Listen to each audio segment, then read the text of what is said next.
and welcome. Thank you for your patience. Without much ado, straight over to the Chief Secretary, to the President and Cabinet, Dr. Sand. Thank you, Secretary. On behalf of the Minister and the big delegation of ministers, we want to welcome you to our 5th meeting decision matrix briefing, which is usually going to be conducted by the chair of the team, Honorable Mtrango. So over to you, Minister. Thank you very much, Chief Secretary, and I want to welcome you once again to this 5th meeting decision matrix. And with me, I've got my colleagues. There's Honorable Professor Mugida, he is Acting Minister of Foreign Affairs and International Trade. This is our Attorney General, I'm sure you know him. And there is Honorable Govu, Minister of Environment and Tourism. And it's a big team today. There's Honorable Chasi on the other side, Minister of Energy and Power, and Minister Ziyambe, Minister of Justice. Right behind me, we've got Minister Kazembe, who is Acting Minister of Youth and Sports. Today, Cabinet met. The Minister of Labour and Social Welfare updated Cabinet on the 2020 African Regional Forum on Sustainable Development. And this conference happened in Victoria Falls from the 24th to the 27th February 2020. The forum ran under the theme 2020 to 2030, a decade to deliver a transformed and prosperous Africa through the 2030 Agenda and Agenda 2063. Key messages from that forum included the following. A, that member states should invest in data, research, and new knowledge while being cognizant of social norms and practices, as well as refocusing educational programs to target industrial development while paying attention to secondary education of the girl child, because the science and mathematics gap by gender is very wide in most member states.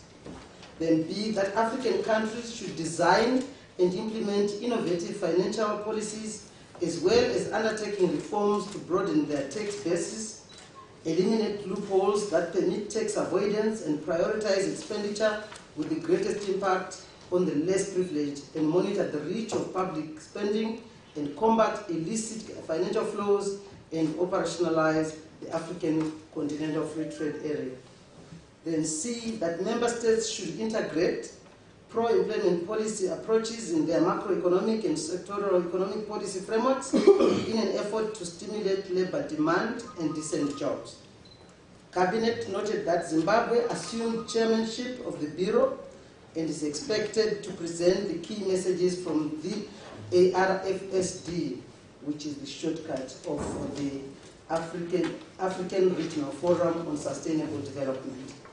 And this will be held, the next one will be to the 2020 High Level Political Forum, and the next one will be held in New York from the 7th to the 17th July 2020.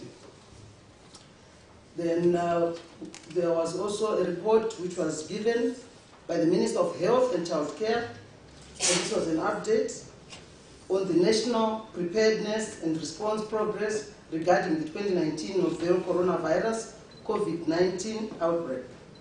The Minister of Health and Child Care, Honorable Obadiah Moyo, updated Cabinet on the national preparedness and response regarding the COVID-19 outbreak. Cabinet was informed that as of 1st March 2020, a total of 6,169 travelers had been screened at our air and ground ports of entry, with the majority through the Robert Mugabe International Airport in Harare. Cabinet was informed that 2 suspected cases were detected and isolated at Wilkins Hospital over the weekend. One is a Zimbabwean from Bahrain, and the other is a Chinese citizen from Hunan province. Subsequent tests for the 2 were conducted locally, and they were found to be negative. The 2 were discharged, but Ministry will continue to follow them up on the next 21 days. As an additional measure, Cabinet resolved as follows: that all visitors from affected countries should hold valid medical certificates of clearance for coronavirus, showing that they've been examined for symptoms and tested for coronavirus at a designated government health institution in their country. Also, Cabinet noted that all government emergency agencies, including the Civil Protection Unit, CPU, have to gear towards preparedness in advance of COVID-19. And see that government workers at all borders should work as a team so as to enhance national preparedness against COVID-19, and that spot checks on visitors on the 21 self-quarantine should continue to be enhanced. Cabinet was informed that the Ministry of Health and Child Care continues to coordinate the training of doctors, nurses, laboratory scientists, health promotion, environmental health, and infection and control officers at Wilkins Infectious Diseases Hospital. The trained cadres are expected to cascade the training to all institutions from central hospitals to the clinic level. Then Cabinet also received a report on the outcome of the 25th Conference of Parties, COP25, which was held in Madrid, Spain. This report was given by the Minister of Environment, Climate, Tourism and Hospitality Industry, Honorable Jovu, who attended this conference in Madrid, Spain from the 2nd to the 13th December 2019. The parties there agreed to reduce greenhouse gas emissions in line with the Paris Agreement through their nationally determined contributions, NDCs, which are to be achieved by 2030. Zimbabwe aims to reduce emissions by 33% per capita in the energy sector by 2030. Zimbabwe, together with other developing countries concerned by the call to phase out coal usage, thermal energy generation and other industrial processes, they are all concerned about this. This is in view of the dwindling water resources in the country owing to recurrent droughts, which in turn constrain hydroelectric power generation. The country will, however, continue to explore alternatives and renewable sources of energy in place of coal. Dialogue will also need to be initiated with SADC member states on the implications of the call to phase out the use of coal in order to arrive at a common position which can be articulated at international fora. Cabinet further noted with satisfaction that the Environmental Management Agency, EMA, has recently been accredited by the Green Climate Fund to become a national implementing entity. This will enable the country to receive climate change adaptation funds directly through the entity EMA. 25% of carbon tax will be allocated to the National Climate Fund as co-financing contributions. That goes for that report. Then Cabinet considered and approved the proposal to have a general amnesty. This report was presented by the Minister of Justice, Legal and Parliamentary Affairs, Honorable Ziambe Ziambe. Cabinet noted that the country's prison population currently is standing at 22,000 against an official holding capacity of 17,000. The general amnesty, which will be for certain specified categories of prisoners, will certainly decongest the country's prisons and alleviate challenges being experienced by the Zimbabwe prisons and correctional services.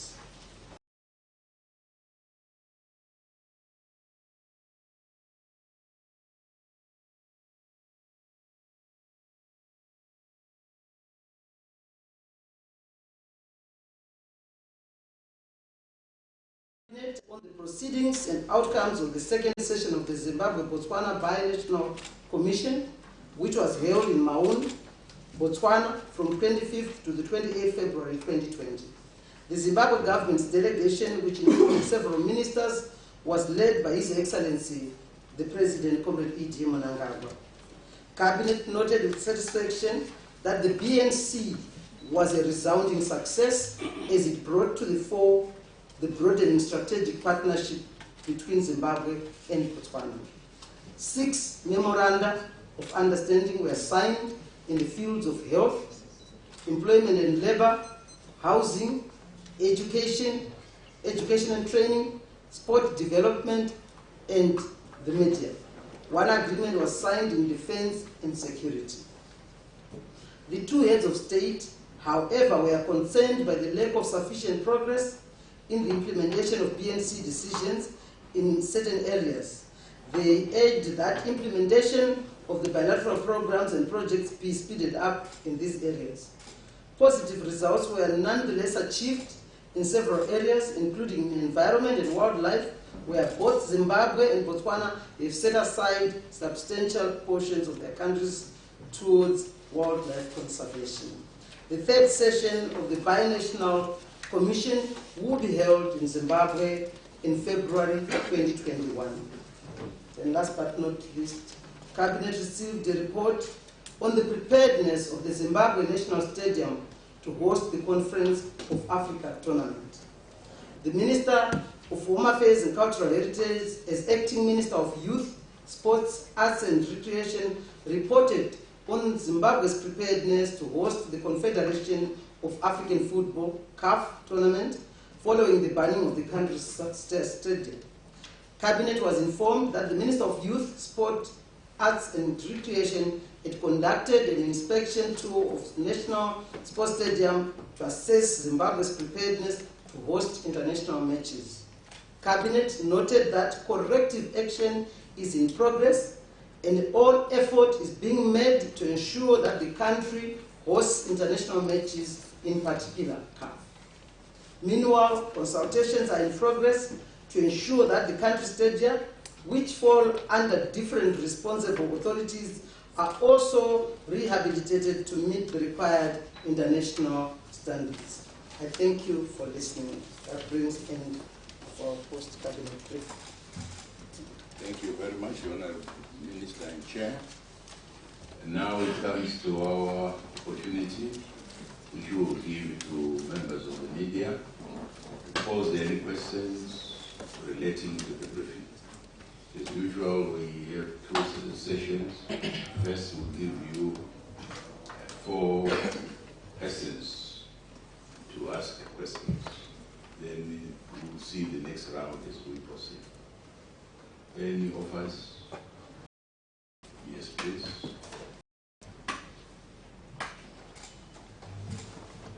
My name is Kay. My question goes to Minister Ziani. I want Okay, to you know. don't want to tell us?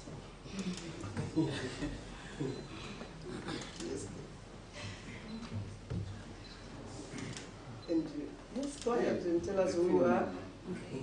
My name is Kay from Tafamba. Tafamba. Okay. I wanted to ask Ms. Ofi. Okay, I hope you minister will go and I think so. share. Okay. Yeah. Any other volunteer? Ladies, they are in the forefront. One follows. No?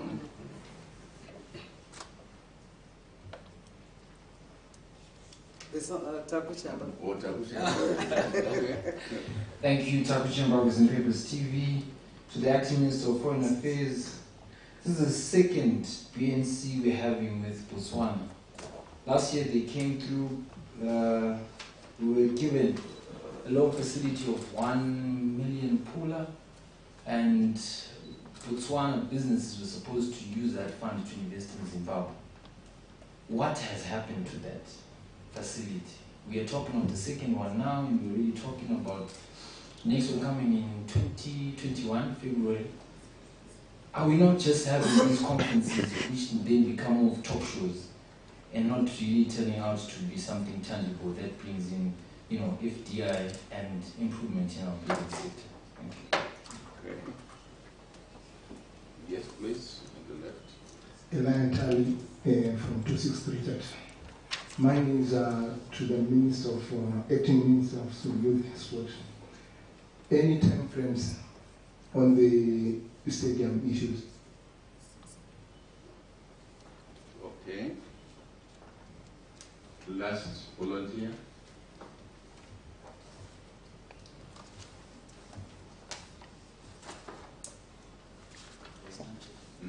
I thought this lady is having a head up. Proposal. We didn't discuss about privatization of prisons and international trade. Say this is the second PNC. The first one, which was held here in Harare, there was an offer of 1 million pula, which Botswana business people were supposed to use and invest in Zimbabwe. What has happened to that? And you went on to say, are we not having talk show conferences? Thank you very much. Thank you, Taku. For sure, we don't have talk shows, but we have to talk before we act also. So those two actions, they are connected. Think, talk, do. So on this one, the securing of the 1 billion pula, I think, is at an advanced stage. And Zimbabwe and Botswana are having extremely very good relations, and we are keen to move together to implement everything that we have agreed to. There are only few technical things that are left, and I'm sure that in the course of this year, very early in this year, you'll get an announcement. Thank you. Thank you for those answers. Now, last but not, the studio 263, and the name is Larry. Eli. Yes. Thank you, Eli. And this is to you, Acting Minister of Youth and Sports. We wanted to know if there is any time frame to finish up in the stadium. Thank you, Honourable Chair. I want to thank the reporter for that such a pertinent question. It's very difficult to give a precise time frame, but what we are trying to do is to try and at least beat the deadline. Most of the issues of the concerns raised by CAF, we are able to deal with them. We are able to work on the issues within a couple of weeks. There are only two areas which are difficult to achieve within 2 weeks. But most of the things, like the pitch conditions, as we are speaking right now, there are people already working at the National Sports Stadium. They started this morning. Yesterday there was a meeting of all stakeholders at the National Sports Stadium. A similar meeting is taking place in Bulawayo. But I can confirm to you that work has already started as we speak right now. The pitch condition, the pitch is being attended to, the floodlights are being attended to, dressing rooms are being attended to, and all these three areas can be dealt with within 14 days. The other issues that were raised by CAF, for example, the first aid officials and the spectators areas where they said there's not enough equipment, again, that's an issue that can be dealt with within 14 days, funds permitting. The doping room is being worked on. The only two issues that are difficult to deal with within a couple of weeks, what we're trying to achieve is to do our utmost before the 29th, because we are hoping that we'll be able to host the match on the 29th in Zimbabwe. We are working very well with CAF. We are we having dialogue with them, and we hope and trust that they'll be kind enough to lift the ban after we have achieved most of the issues that we're dealing with. The two issues that we may not be able to fix within the next couple of weeks, we are expected to have bucket seats. Those are the new international standards. We are supposed to have bucket seats as opposed to the concrete floors that we use. And we're also supposed to have electronic turnstiles, access control turnstiles. Those are not achievable within 2 weeks, but again, we are working on that. So we can safely say within 2 weeks, we should have achieved 75% to 80% of the requirements. And we hope through the dialogue that we're having with CAF, they will allow us to host our match at the National Sports Stadium. Thank you, Minister Kazembe. Now, last but not, I guess we have another round. This is from Ida. Ida is from newszimbabwe.com. And this is to you, Minister Professor Malima. This is on the 2020 African Regional Forum on Sustainable Development Forum, which just happened in Victoria Falls. And she says Africa is supposed to mobilize monies, finances, and the worry is, are we able as a country to raise funds considering our present financial situation as a country? Thank you, Chair. The 2.5 trillion is continent-wide, in order to meet the targets for SDGs. Obviously, there are disparities within Africa. Some countries have very big economies and are going to be able to raise quite a bit of resources towards meeting their own SDG targets. We in Zimbabwe have a vision 2030 which says by 2030 we should be upper middle income economy.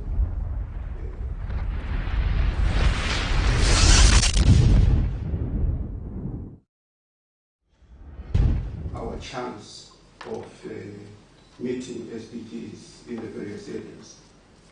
Zimbabwe, fortunately, starts at a better level than other African countries. In the social sectors, for example, in education, in health, we are way ahead of other African countries. So we hope that as our economy turns around, and you know that it is the government's priority to turn around the economy and direct all efforts towards a vision 2030. As we do that, definitely resources should be able to be available to enhance our chance of meeting the SDGs by 2030. You also realize that overall our forum established that Africa was off track, as there is really need to work hard in order to raise the resources that are needed, but also in order to focus attention on implementation of the various sections that are needed in order to achieve the targets. Okay, back to you, Chief Secretary, for the second round. Thank you very much. Our last round. Those who didn't participate, yes, please. Thank you, Gibson Nikazino from Zimbabwe Voice. To the Acting Minister of Sport, I just wanted to find out why is it government waits for such a long time until our systems, like the sporting infrastructure, collapse and then act towards such? Why are there waits? Okay. Any other volunteer? Yes, please, thanks. Okay, thank you. I'm Stanley James from ZBC. My name is directed to Honorable Ziambi. I just want to find out, following the approval of the general amnesty, about how many, or the number of those that are expected to be pardoned from the country's prisons. Okay. Next colleague there. My name is Gordon Mungu, Studio 7. Ndora kuna Minister of Health kuti muchaita sei kana pakaita mapesitasi anouya munyika asina macertificates amunodanura zvinhu vakatestwa kuvari vachadzorerwa here kana kuti? Okay, last one. Yes, please. Thank you. My name is Leopold from Binational.com. My question is to the Acting Sport Minister. Thank you for the update. Your Binational Sports Stadium, I'm sure it will be good news to football-loving people. But my question is around Baba Fields. If there is any update from Baba Fields, the upgrades there, if government is assisting in any way, council, I know it's council property, and also if government is assisting or trying to push for the game to be played at Baba Fields Stadium, since it was originally slated for Baba Fields Stadium. I know that Baba Fields Stadium hasn't hosted the national team since 2009. Thank you. Okay, thank you. That's the end of the last round. Over to you, Chair. Good. Thank you very much, Chief Secretary. And Gibson, I wanted to get your last name. I think Nikazino. Yeah. I'm also trying to know all of you. Okay, from Zimbabwe Voice. And this question was directed to you, Honorable Kazembe. Kazembe is Acting Minister for Sports. Why is that government waits for a long time until the infrastructure collapses to start disaster? Thank you, Honorable Chair. The infrastructure hasn't collapsed as such. It's still intact, very, very intact. What is changing are the international standards. They keep changing all the time. I give a very good example. We just used to enter the stadium, getting manual tickets, and now they insist on electronic tickets. And for you to have electronic tickets, you have to have an electronic access control system with electronic textiles. So that's new technology. And then even the issue of bucket seats. We used to sit on grass at the Faro Stadium and everything was okay. But now the new international standards requires to have bucket seats. But it doesn't mean that the stadium has collapsed. Even the modern media rooms that they require now is because of the new technology that's now available. So we just have to move with technology. But it's not like the stadiums have collapsed. Thank you. Thank you, Minister. Thank you very much. And the next question is from Stanley James from ZBC. And the question is directed to you, Minister Ziyambi Ziyambi. His question, he wants to know that following the approval of amnesty, about how many prisoners will benefit from this amnesty? Thank you, Honorable Chair.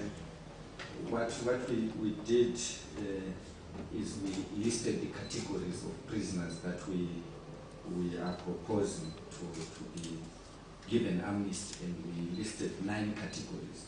So going forward now, we will then now work on the prisoners that we have to say how many qualify among the 9 categories of prisoners that we want to release.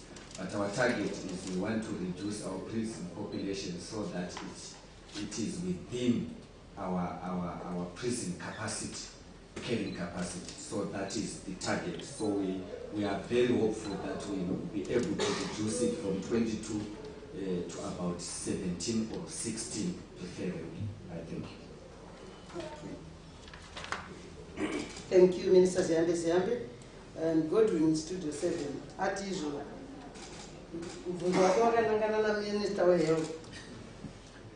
Minister of Health, Mokubunzwe, Nokuti, Oma visitors akasvika airport vasina certificate. Munovaita sei? Nomubvunzo wakanaka inda auya asina visa anombozorerwa, auya asina certificate yokuti ari negative yekuti akaonekwa nachiremba kwake kunyika kwaakabva, muhospitari yehurumende yekunyika kwaakabva, anongonzi tatenda mauya asi maakudzokera zvakare kwamabva.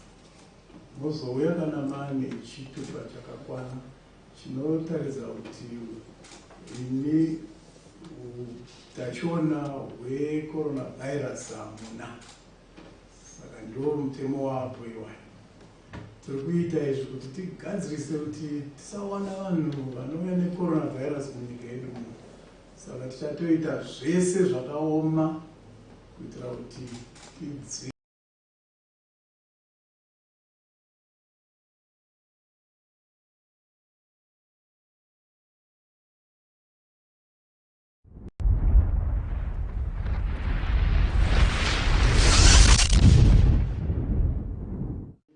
Because everybody is waiting for this update. And, but you want specifically to hear about Barbafields and what government is doing to assist to make sure that this tournament will be held at Barbafields. Minister? Thank you, Honorable Chair. Thank you, Honorable Chair. As I mentioned, as I said earlier on, from Barbafields, as you appreciate it, it's managed by the Bulawayo City Council, but as government, we will intervene to ensure that we give them the necessary assistance.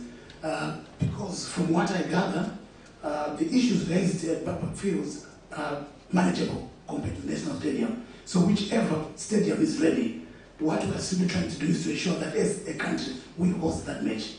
I thank you. That brings us to the end of today's post-briefing. I just want to thank my colleague ministers. Thank you, Attorney General. Thank you very much, Secretary. Thank you. And thank you very much. Enjoying the honorable